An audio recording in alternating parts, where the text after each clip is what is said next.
Hey everyone, my name's Walter, and we're back here once again with one final story about Elliot Rodger. Warning, this video is going to be discussing the murders from St. Elliot's Day of Retribution. I am still a comedy channel, but it might be a little less light-toned this time. But a lot of the details surrounding this are worthy of mocking, or at least deconstructing. I think it might take 2 episodes, but we'll see.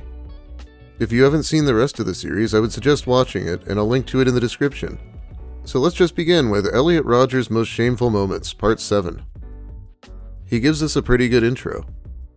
My mother told me that I can have 1 bottle of wine from her pantry while she was away, and on New Year's Eve I chose to open the best one in the lot, a fine vintage that I slowly sipped throughout the night as I stayed at my mother's house, all alone. I knew that other young popular people were having the time of their lives that night, partying the night away. As I sipped my wine alone in the moonlit darkness of my mother's backyard, I assured myself that soon I will have my revenge on all of those young popular people. Soon. After a restless sleep, I arose from my bed early on New Year's Day, 2014. This was the final year. This was the year in which everything will come to a close. In this year, I will have my closure, my vengeance, my retribution. My whole tragic life had led to this, and I was ready. I had been rejected, insulted, humiliated, cast out, bullied, starved, tortured, and ridiculed for far too long. Humanity is a cruel and brutal species, and the only thing I could do to even the score was to return that cruelty 1,000-fold. Women's rejection of me is a declaration of war, and if it's war they want, then war they shall have. It will be a war that will result in their complete and utter annihilation. I will deliver a blow to my enemies that will be so catastrophic it will redefine the very essence of human nature. Now, I'm not going to string you along here. Most people watching already know the results. Elliot did not strike fear into women's hearts in the way he wanted. He killed 6 people aside from himself, none of them being the type of person that he wanted to kill. Which would be blonde sorority girls and the guys who were with them. Let's talk about his roommates who were in the way of his plans for the Day of Retribution. 2 new housemates moved into my apartment for the autumn semester. They were 2 foreign Asian students who attended UCSB. These were the biggest nerds I had ever seen, and they were both very ugly with annoying voices.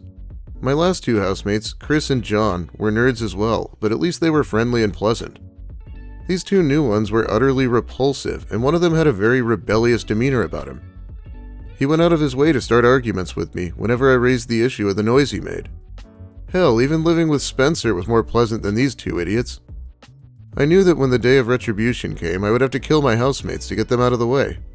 If they were pleasant to live with, I would regret having to kill them, but due to their behavior, I now had no regrets about such a prospect. In fact, I'd even enjoy stabbing them both to death while they slept. Lovely, right? He hated them because they were nerdy and ugly. He also hated Asian people, so that's probably part of it too. I'll just paraphrase this part. Elliot could be really long-winded when he went on his anime villain rants. Elliot's plan was to, after killing his roommates, lure popular, good-looking people into his room and then knock them out with a hammer so that he could torture them for the great sex lives that they surely had. It's weird because Elliot thought he was attractive, but all other attractive people must have great sex lives. Also, I feel like if he could get popular, attractive people to come hang out with him in his room, then there's no reason to do this in the first place. So I just don't believe it was possible for him. And finally, Elliot weighed 135 pounds. Even if he had a hammer, these jock guys he hated might just overpower him. Then he planned to, I shit you not, behead them and put their heads in a bag for the final phase of his plan. This first phase will represent my vengeance against all the men who have had pleasurable sex lives while I've had to suffer. Things will be fair once I make them suffer as I did. I will finally even the score. So let's look at how this first phase actually went. He did stab his roommates to death, and they had a friend over who was really unlucky that night, as Elliot stabbed him 94 times. It's ridiculous the amount of rage he took out on these guys, considering they'd never done anything but vaguely annoy him. He actually didn't write anything after this point, so we'll never know the exact specifics, but he was looking up how to kill people silently with a knife. As you can imagine, the plan with luring people back to his torture chamber was completely scrapped. He probably didn't even attempt it. Unfortunately, before the second phase, Elliot planned to pay a visit to his stepmother Sumaya and his little brother Jazz. On the morning before, I will drive down to my father's house to kill my little brother, denying him of the chance to grow up to surpass me, along with my stepmother Sumaya, as she will be in the way. My father will be away on one of his business trips, so thankfully I won't have to deal with him.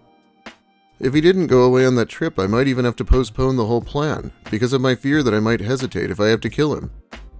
Once I've taken care of my brother and stepmother, I will switch over to the Mercedes SUV and drive it back up to Isla Vista.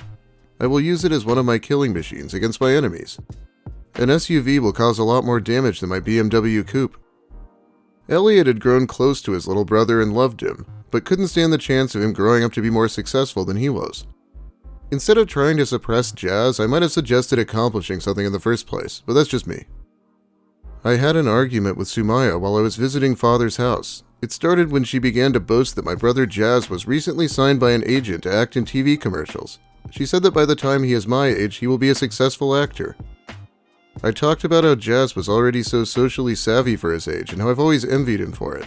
She told me he will never have any problems with girls and will lose his virginity when he's young. I had to sit there and listen to the bitch tell me that my little brother will grow up enjoying the life I've always craved for but missed out on. It is very unfair how some boys are able to live such pleasurable lives while I never had any taste of it, and now it has been confirmed to me that my little brother will become one of them. He will become a popular kid who gets all the girls. Girls will love him. He will become one of my enemies. That was the day that I decided I would have to kill him on the day of retribution. I will not allow the boy to surpass me at everything, to live the life I've always wanted. It's not fair that he has the chance to have a pleasurable life while I've been denied it. It will be a hard thing to do because I had really bonded with my little brother in the last year and he respected and looked up to me. But I would have to do it. If I can't live a pleasurable life, then neither will he. I will not let him put my legacy to shame. Did Sumaya really say that to Elliot? It's pretty cringy. Most people wouldn't care, but it just so happened to be the worst thing you could possibly say to him, something he'd be willing to kill over. Of course, his father did happen to be home, so he scrapped this part of the plan as well. Jazz Rodger, as far as I can tell, did go on to surpass Elliot, being more attractive and popular, just as the Supreme Gentleman feared. Anyway, after this part of the plan, he would go on to Phase 2. The second phase will take place on the day of retribution itself, just before the climactic massacre. The second phase will represent my war on women. I will punish all females for the crime of depriving me of sex. They have starved me of sex for my entire youth and gave that pleasure to other men. In doing so, they took many years of my life away. I cannot kill every single female on Earth, but I can deliver a devastating blow that will shake all of them to the core of their wicked hearts. I will attack the very girls who represent everything I hate in the female gender. The hottest sorority of UCSB.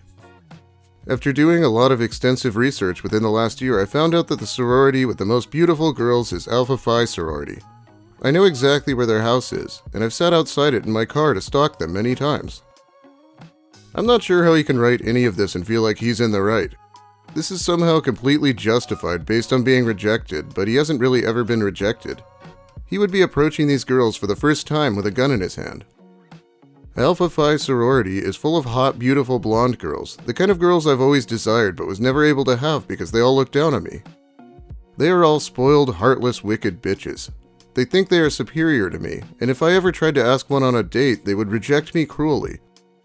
I will sneak into their house at around 9 p.m. on the day of retribution, just before all of the partying starts, and slaughter every single one of them with my guns and knives. If I have time, I will set their whole house on fire. Then we shall see who the superior one really is. The final phase of the day of retribution will be my ultimate showdown in the streets of Isla Vista. All these women I've never met are spoiled and heartless. Yeah, checks out. This is the part where even the most important part of his plan goes completely off the rails. On the actual day of Phase 2, he gets there to find that the door is locked. Now we all know what Elliot does when there's a tiny bit of adversity. He gives up immediately. He's here with a gun, he's already killed people, he sent his manifesto out to everyone and his parents are rushing down to Isla Vista at this time, and he can't come up with a way to get through a locked door. It was too late to turn back, so he just started shooting at random people.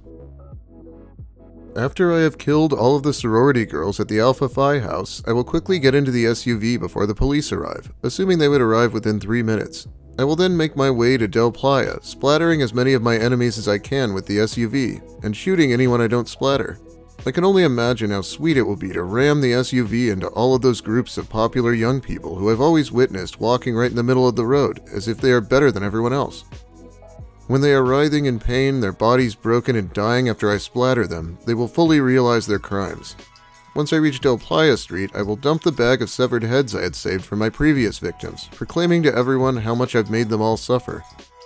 Once they see all of their friends' heads roll onto the street, everyone will fear me as the powerful god I am.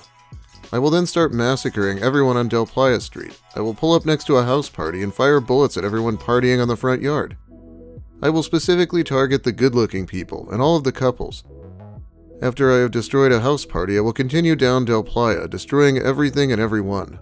When I see the first police car come to their rescue, I will drive away as fast as I can, shooting and ramming anyone in my path until I find a suitable place to finally end my life. To end my life, I will quickly swallow all of the Xanax and Vicodin pills I have left, along with an ample amount of hard liquor. Immediately after imbibing this mixture, I will shoot myself in the head with 2 of my handguns simultaneously. If the gunshots don't kill me, the deadly drug mixture eventually will. I will not suffer being captured and sent to prison. Now obviously, Elliot kind of followed the plan here. He ended up killing more men than women, completely counter to what he was trying to do. And then when he was wounded by a police officer, he shot himself in the head once, giving up one final time. I understand why this kid who was picked on in every school he ever went to wouldn't want to go to prison. It would have been a disaster. Like that time he went to the boys-only school to avoid women. Anyway, I think we'll be discussing this again, and I'm just going to call it a day here. Elliot's day of retribution was doomed from the start. His plans were completely ridiculous. If he can't even talk to a girl, how did he plan on pulling off this sorority thing, and without someone immediately calling the police? And how exactly does someone owning a handgun make them a powerful god?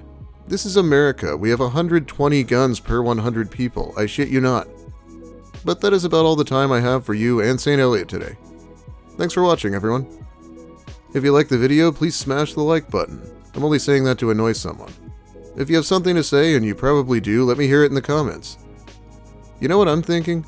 How weird it must be to be Jazz or Sumaya and read about what his original plans were. If you're new here and want more of this type of content, consider subscribing because I'll be back with more videos soon. Big thanks also to my generous patrons. They support me more directly over on Patreon. It's much appreciated. Have a great day, everyone, and I guess be careful with your words. Elliot was so sensitive, people didn't even know they made him mad half the time.